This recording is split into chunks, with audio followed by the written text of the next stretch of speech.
There are a couple other functions that may be of use to you. One is the RGB function, and the RGB function takes arguments for red, green, and blue, and what it returns, so these are numbers between 0 and 1 for red, green, and blue, and it will return a hexadecimal string that can be passed to functions like image or plot. And so if you want to convert between a kind of decimal red, green, blue representation to this hexadecimal string, you can use the RGB function for that.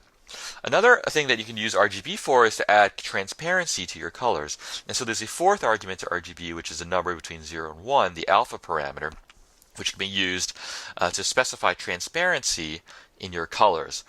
0 being the most transparent, or basically completely transparent, and 1 being not transparent at all. Lastly, I'll just mention the color space package, which can be used to exert a different type of control over colors. You may want to explore it, but I won't talk about it here. So just a quick example of the transparency in R. So here's a plot of about 1,000 points, and you can see that in the high density region here, I'm using the PCH19, which is a solid circle.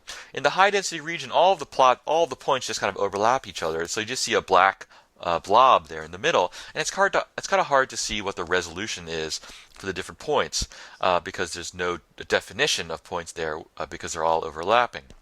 So if I add a little transparency to the plot, you'll see that the circles become transparent. So when they overlap each other, you can kind of see through them, and so that the areas where there are lots of points overlapping, they get darker, and where there are areas where there are no points overlapping, you just see kind of a transparent circle.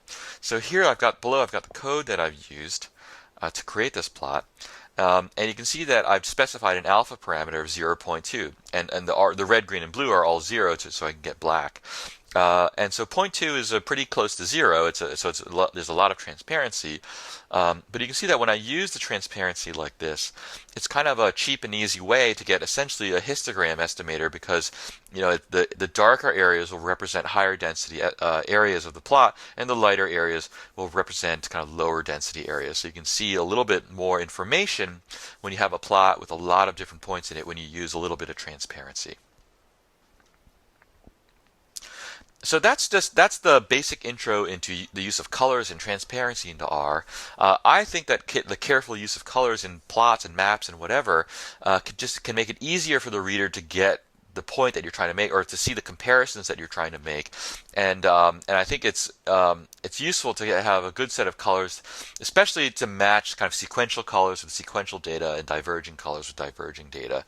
The R Color Brewer package is a very useful package that's available on CRAN, and it provides these color palettes for the different types of data that you might be plotting.